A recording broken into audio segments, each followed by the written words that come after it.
आप सुन रहे हैं कहानी अनकही मोहब्बत, जिसे लिखा है निकी राजपूत ने और आवाज है मृदविका की। भाग 1। खुशी उठ जा यार, तुझे स्कूल नहीं जाना क्या? खुशी की दोस्त रिया ने उसको उठाते हुए कहा। जाना है ना यार, बस थोड़ी देर और सोने दे। बिल्कुल नहीं यार, थोड़ी देर के चक्कर में हम लेट हो जाएंगे और फिर हमेशा की तरह पनिशमेंट मिलेगी। तुझे तो आदत हो गई है, लेकिन तेरे चक्कर में मुझे सजा मिलती है। अब जल्दी से उठ वरना पानी डाल दूंगी। रिया के बोलने पर खुशी जल्दी से उठकर बैठ गई। देख, ये पनिशमेंट और ये सजा वगैरह मुझे पसंद नहीं आती है, पर तेरे चक्कर में मुझे बार बार एक ही चीज सहन करनी पड़ती है। अब तो उठ जा यार जल्दी। देख, मैं ले आई हूँ बाल्टी भरकर पानी और अब तुझ पर डालने वाली हूँ। आज तुझे गीला होने से कोई नहीं बचा सकता। उठ जा, आखिरी वार्निंग है ये।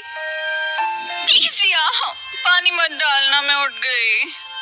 10 मिनट दे, मैं तैयार होकर आती हूँ, कहकर खुशी बाथरूम में चली गई। और हाँ, सिर्फ ब्रश करके बाहर मत आना खुशी, नहा कर भी आना। तूने पिछले 3 दिनों से नहीं नहाया है और अगर यही हाल रहा तो मैं तुझे अपने कमरे से बाहर भगा दूंगी। इसलिए प्लीज नहा कर ही वापस आना, वरना अब भी पानी की बाल्टी मेरे पास ही है। अगर तू रेडी भी रही ना तो मैं तुझ पर ये पूरा का पूरा पानी उड़ेल दूंगी, फिर भले ही तू स्कूल ना जा पाए। खुशी और रिया दोनों बचपन की दोस्त थी, दोनों अनाथ आश्रम में पली बढ़ी थी। खुशी ने अपनी आंखें अनाथ आश्रम में ही खोली थी। कोई प्यारी सी गुड़िया को अनाथ आश्रम के आगे छोड़कर चला गया था। खुशी के आश्रम में आते ही सब बच्चे खुश हो गए थे, क्योंकि वो बिल्कुल गुड़िया की तरह थी। इसलिए सब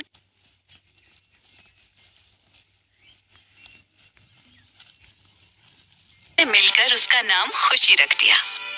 और खुशी जैसे ही थोड़ी बड़ी हुई, रिया उसकी सहेली बन गई। रिया खुशी की उम्र की थी, दोनों की पसंद एक जैसी थी, इसलिए दोनों की खूब दोस्ती थी। दोनों की खूब बनती थी, दोनों एक दूसरे से कुछ नहीं छुपाती थी। दोनों साथ ही साथ खाना खाया करती थी, साथ ही साथ स्कूल जाया करती थी। खुशी और रिया 16 साल की थी, दोनों स्कूल साथ जाती थी और खुशी को सोने में मजा आता था, इसलिए हमेशा दोनों लेट पहुंचती थी। खुशी जल्दी से नहाकर तैयार हुई। चल रिया, जल्दी चल अब, खुशी बोली। क्या स्कूल भूखी जाएगी? रिया ने पूछा। कुछ खाने के चक्कर में पड़े तो लेट हो जाएंगे। मुझे पता था कि तू हमेशा की तरह लेट करेगी, इसलिए तेरे लिए नाश्ता पैक कर लिया था। रिया उसे टिफिन देते हुए बोली। ओह माय स्वीट रिया, तू कितनी अच्छी है। तुझ जैसी दोस्त तो गूगल पर भी नहीं मिलेगी। खुशी हंसी। हो गया तेरा ड्रामा फिर से शुरू, अब जल्दी चल। रिया ने खुशी का हाथ पकड़ा और बाहर निकल गई। अनाथ आश्रम में बहुत सारे बच्चे थे। इस आश्रम को राजेश चलाते थे। राजेश जी के कोई बच्चा नहीं था, पैसे की कोई कमी नहीं थी, इसलिए राजेश जी और उनकी बीवी सुनीता जी मिलकर चलाते थे। राजेश जी और उनकी पत्नी सुनीता जी ने आश्रम के बच्चों में और अपने बच्चों में कभी कोई फर्क नहीं समझा। वो उनकी हर ख्वाहिश को पूरा करना चाहते थे और करते भी थे।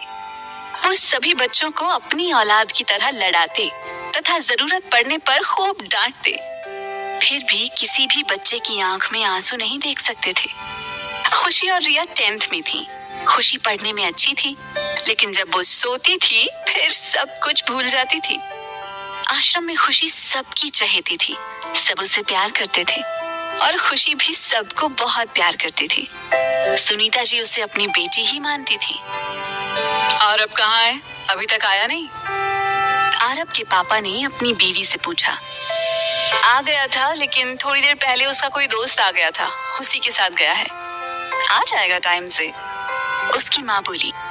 और क्रिस और सोनम कहाँ हैं? वो दोनों ऊपर स्टडी कर रहे हैं, एग्जाम आने वाले हैं। ओके, मैं फ्रेश हो जाता हूँ, थोड़ी देर में आरब भी आ जाएगा, फिर डिनर लगवा लेना। जी ठीक है। अमरीश रायचंद और उनकी बीवी शालिनी रायचंद और उनके 3 बच्चे थे। आरब बड़ा था और सोनम और क्रिश दोनों जुड़वा थे। अमरीश बहुत साल पहले इंडिया छोड़कर लंदन आ बसे थे। तीनों बच्चे यहीं हुए थे। आरब सबसे रिजर्व नेचर का था और सोनम और क्रिस बहुत फनी थे। सोनम और क्रिस की आपस में खूब बनती थी, जबकि आरब बहुत कम बोलता था।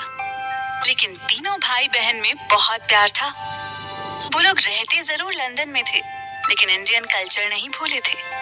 शालिनी जी ने अपने बच्चों को संस्कार अच्छे दिए थे।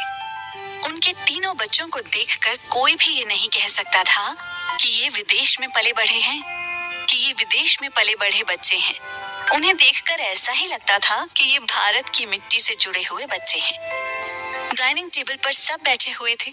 अमरीश जी का यही कहना था कि दिन में चाहे सब कहीं भी रहो, लेकिन डिनर के वक्त सब साथ हों, और ये बात सब मानते थे। अमरीश जी अपने लंदन के घर को भी भारत की तरह रखना चाहते थे, और उनकी यही कोशिश थी कि कम से कम भोजन के वक्त सभी साथ रहें, और सभी ऐसा किया करते थे। उनके घर में नियमित रूप से पूजा पाठ जैसे कार्य हुआ करते थे। उनके बच्चे हर चीज में अव्वल थे और अपने माता पिता की बहुत इज्जत किया करते थे। शालिनी, आपसे कुछ बात करनी है, अमरीश जी ने खाना खाते हुए कहा। जी कहे, शालिनी बोली। बच्चों के एग्जाम खत्म होने के बाद इस साल आप सब कहाँ जाना चाहेंगे? जहाँ बच्चों की मर्जी हो, शालिनी बोली। डैड, मैं बताऊं? सोनम बोली। जी बताएं बेटा। वो बोले, डैड, हम बहुत सारी जगह देख चुके हैं, लेकिन एक जगह नहीं गए हैं। कहाँ? शालिनी जी ने पूछा। मामा, इस बार इंडिया चले? सोनम खुश होते हुए बोली तो अमरीश मुस्कुरा दिए। हाँ डैड, मुझे भी इंडिया जाना है, क्रिस बोला। और आरब, आपकी क्या राय है? जहाँ सबकी मर्जी वहाँ ठीक रहेगा, आरब धीरे से बोला। अरे बेटा, ये क्या बात हुई? आप हमेशा की तरह बस यही बोलते हो। अमरीश जी बोले। डैड, मेरी कोई फेवरेट जगह है नहीं, तो जहाँ सोनम और क्रिस जाएंगे वहीं ठीक है। वैसे मैंने भी इस बार इंडिया का ही सोचा था, और सोनम और क्रिस को भी इंडिया ही जाना है, तो इस बार इंडिया ही जाएंगे हम सब। अमरीश जी हंसते हुए बोले तो सोनम और क्रिस खुश हो गए। अमरीश जी, इंडिया जाएंगे तो फिर राजेश भाई साहब और सुनीता भाभी के यहाँ जरूर जाएंगे, शालिनी बोली। अरे, उन्हीं का फोन आया था, वो चाहते हैं कि हम इंडिया जाएं तो उन्हीं के साथ रुकें, अमरीश बोले। डैड, ये राजेश अंकल कौन है? सोनम ने पूछा। बेटा, वो मेरे बचपन के दोस्त हैं। हम लोग साथ पढ़े हैं, साथ खेले हैं, फिर हम यहाँ शिफ्ट हो गए और वो वहीं रहते रहे। हम दोनों बचपन से साथ हैं, लेकिन बड़े होने के बाद हम जुदा हो गए। हमारा बचपन ऐसा गुजरा जैसा किसी का ना गुजरा हो। हमारे पास हर तरह की यादें हैं। मैं और राजेश बहुत करीबी दोस्त हुआ करते थे, और शायद आज भी हैं। फिर तो डैड, उनके भी बच्चे होंगे, हमारा मन लग जाएगा वहाँ। बेटा, उनके एक नहीं लगभग 100 बच्चे हैं। अमरीश हंसे। क्या डैड, इतने सारे? क्रिस हैरान था तो शालिनी हंस पड़ी। उनके कोई बच्चा नहीं है, वो लोग एक आश्रम चलाते हैं, वहाँ बहुत सारे बच्चे हैं, वही उनकी फैमिली है। उन्होंने इतने सारे बच्चों को पाला कि ये सारे बच्चे उन्हें दुआएं देते होंगे, और उन्हें इतना प्यार देते हैं कि कभी उन्हें अपने बच्चों की कमी महसूस नहीं होती होगी। मम्मी, फिर तो वहाँ और मजा आएगा, इतने सारे दोस्त बन जाएंगे, क्रिस बोला। बिल्कुल बेटा, 100 बच्चे कम थोड़ी ना है दोस्ती करने के लिए। तुम सब वहाँ बहुत मजे करोगे, इस बात की गारंटी मैं ले सकती हूँ, शालिनी ने मुस्कुराकर कहा। अच्छा बच्चों, आप लोग एग्जाम की अच्छे से तैयारी करो, और एग्जाम के बाद पैकिंग, फिर चलते हैं इंडिया। जी डैड।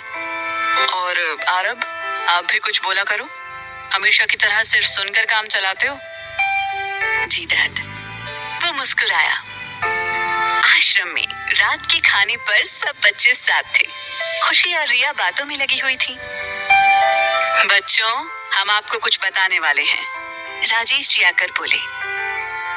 जी पापा, बोलिए, राहुल बोला। बेटा, मेरे दोस्त और उनकी फैमिली लंदन में रहती है, वो लोग छुट्टियों में इंडिया आएंगे और हमारे साथ यहाँ रहेंगे।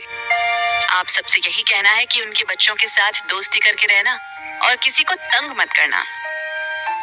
जी पापा, हम सबके साथ अच्छे से रहेंगे और बिल्कुल भी शैतानी नहीं करेंगे, खुशी बोली। बहुत अच्छी बात है, चलो अब सब खाना खत्म करो।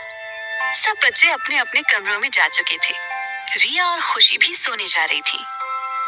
अच्छा रिया, ये बता, जो लंदन से मेहमान आएंगे वो अच्छे तो होंगे?